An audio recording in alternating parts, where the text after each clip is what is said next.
ਸਿਆਣੇ ਕਹਿੰਦੇ ਨੇ ਝੱਲੇ ਤਿੰਨ ਕਿਸਮ ਦੇ ਹੁੰਦੇ ਨੇ। ਇੱਕ 8 ਪਾਰਾ ਝੱਲਾ, ਦੂਜਾ 8 ਮਾਹ ਦਾ ਝੱਲਾ ਤੇ ਤੀਜਾ ਸਾਰੀ ਅਯਾਤੀ ਦਾ ਝੱਲਾ।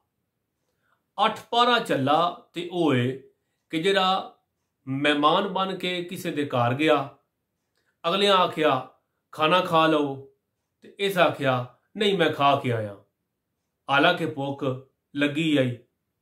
हुण रात तरफदियां लंघ गई तो सवेरे नाल दियां नाल नाश्ता मिलिया। ये वे 8 पारा चला, 24 घंटियां दा चला। को चलिया तू आख मैं रोटी खानी है। दूजा चला ਜਿਹੜਾ 8 ਮਾਹ ਦਾ ਚੱਲਾ। 8 ਮਾਹ ਦਾ ਚੱਲਾ ਹੋਵੇ ਕਿ ਜੁੱਤੀ ਖਰੀਦਣੇ ਵਾਸਤੇ ਗਿਆ ਤੇ ਜੁੱਤੀ ਸੌੜੀ ਲੈ ਲਈ। ਇਹ ਸੋਚ ਕੇ ਵਾ ਜਿਉਂ-ਜਿਉਂ ਪਾਉਂਦਾ ਜਾਵਾਂਦਾ ਖੁੱਲੀ ਹੋ ਜਾਏਗੀ। ਉਹ 8 ਮਹੀਨੇ ਲੱਗੇ ਤੇ ਜੁੱਤੀ ਪੈਰ ਘੁੱਟਦੀ ਰਹੀ, ਪੈਰ ਜ਼ਖਮੀ ਹੋ ਗਿਆ, ਖੱਜਲ ਖਾਰ ਹੋਇਆ। 8 ਮਹੀਨਿਆਂ ਜੁੱਤੀ ਖੁੱਲੀ ਨਹੀਂ ਹੋਈ, ਜੁੱਤੀ ਟੁੱਟ ਗਈ।